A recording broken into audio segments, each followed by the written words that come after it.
காட்டுக்குள்ள வாக்கிங் போலான்னு வந்த இடத்துல வழி தெரியாம தவிச்சு போயிடுறாங்க. ஒரு கட்டத்துல ரேவதி வந்து பார்த்தா, என் பசங்களை உங்க அம்மா நல்லா பார்த்துப்பாங்களான்ற ரேஞ்சில் பயந்து போயிடுறாங்க. அப்படி என்ன நடந்தது வாங்க இன்னைக்கு அழகே அழகு சீரியல்ல என்ன நடக்குதுன்னு பார்க்கலாம்.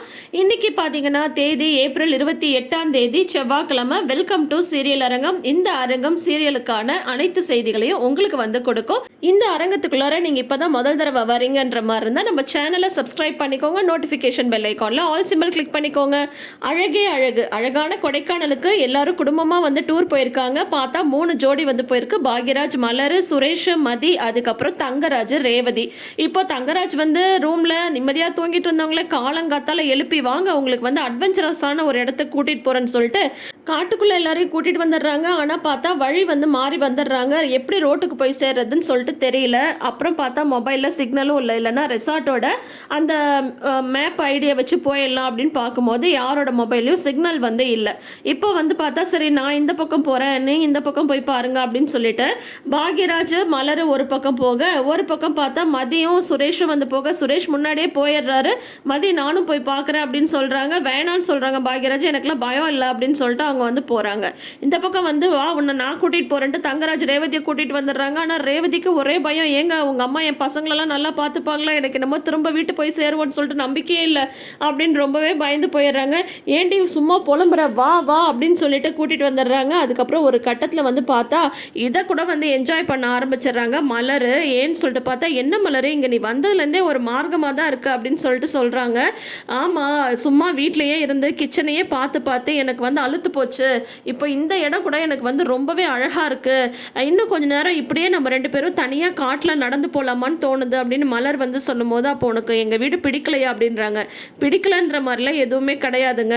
ஆனால் வேலை வேலை காலையில் எழுந்திருக்கிறது, சமைக்கிறது, வேலை பார்க்குறதுன்னு எனக்கு அப்படியே போயிடுச்சு. இப்போ எந்த வேலையும் இல்லாமல் இப்படி சுதந்திரமாக இருக்கும்போது ஒரு மாதிரி மனசுக்கு நல்லா தான் இருக்குது அப்படின்னு சொல்லும்போது உடனே பாக்யராஜ் சொல்கிறாங்க, அப்போ பாப்பா அப்படிங்கும்போது அது ஒன்று தாங்க கவலையாக இருக்குது. பேசாமல் நம்மளுடைய பாப்பாவை வந்து கூட்டிகிட்டு வந்திருக்கணும், நம்ம வந்து அங்கே விட்டுட்டு வந்திருக்க கூடாது, இல்லை அவள் ரொம்ப மிஸ் பண்ணுவா அப்படின்ற மாதிரி மலருக்கு வந்து குழந்தை ஞாபகம் எடுத்துடுது.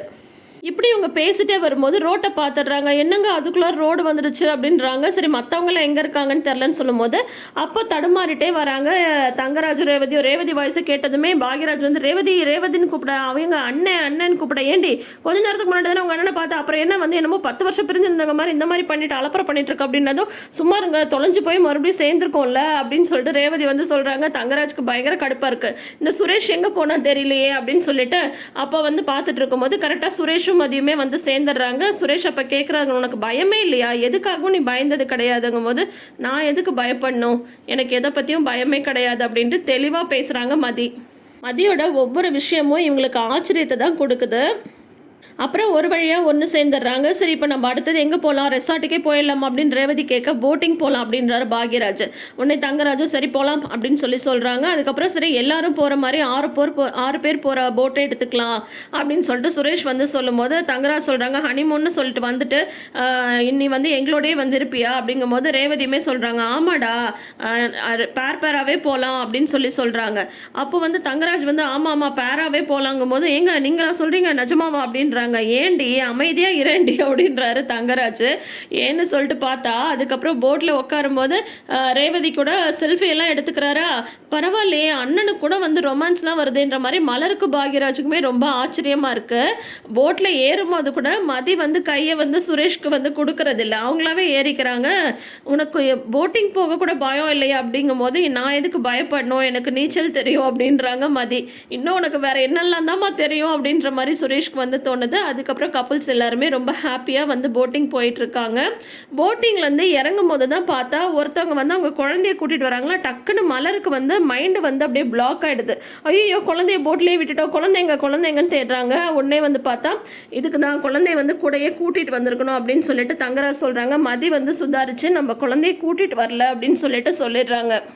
தங்கராஜ் உடனே என்ன சொல்லிடுறாரு, நானுமே வந்ததுலேருந்து ராகவிட்ட பேசவே இல்லை, நான் ராகவிட்ட வந்து பேசணும், அப்படியே மாமாவுக்கும் கால் பண்ணி பேசுகிறேன்னு ஃபோன் அடிக்கிறாங்க. உடனே ரேவதி வந்து தடுத்துடுறாங்க. இல்லை இல்லை அப்பா இப்போ வந்து டேப்லெட் போட்டு தூங்க போயிருப்பாரு, அப்புறமா பேசிக்கலாம் அப்படின்னு சொல்லி சமாளிச்சிடுறாங்க. ஏன்னா குழந்தை அங்கே இருக்குன்னு சொல்லிட்டு தங்கராஜ் நினச்சிட்டு இருக்காரு. ஏன்னா அவங்க குழந்தைங்களை வந்து அவங்க அம்மாட்ட தானே விட்டு வந்திருக்காங்க.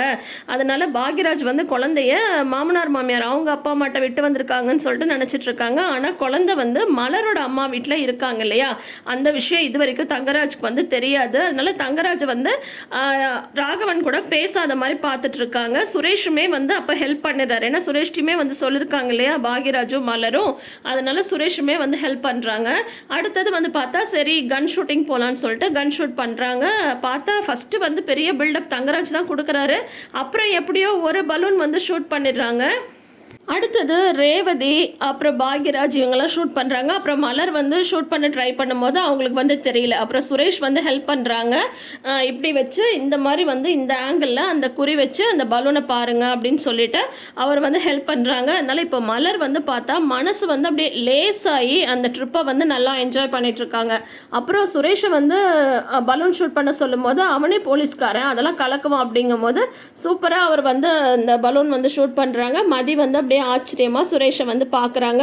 ஸோ இவங்களோட பாண்டிங் வந்து கொஞ்சம் கொஞ்சமாக அப்படியே இன்ச் பை இன்ச் வந்து நகருது. கண்டிப்பாக கூடி சீக்கிரம் ஒரு 2 பேருமே ஒரு நல்ல அண்டர்ஸ்டாண்டிங்க்கு வந்து வந்துடுவாங்க. ஸோ இப்போ வரைக்குமே இந்த ட்ரிப் வந்து எந்த பிரச்சனையும் இல்லாமல் நல்லபடியாக தான் போயிட்டுருக்கு. இனிமேல் ஏதாவது ட்விஸ்ட் வரும்னு நீங்கள் எதிர்பார்க்குறீங்களா? என்ன ட்விஸ்ட்டாக இருக்கும் மறக்காமல் கமெண்ட் பண்ணுங்கள். இந்த வீடியோ உங்களுக்கு பிடிச்சிருந்ததுன்னா வீடியோக்கு ஒரு லைக் கொடுங்க. நம்ம சேனலை புதுசாக பார்க்குறீங்கன்னா சீரியல் அரங்கம் சேனலை சப்ஸ்கிரைப் பண்ணிக்கோங்க. இந்த அரங்கத்தை கூடிய சீக்கிரம் ஹவுஸ்ஃபுல் ஆக்குங்க. தேங்க்யூ.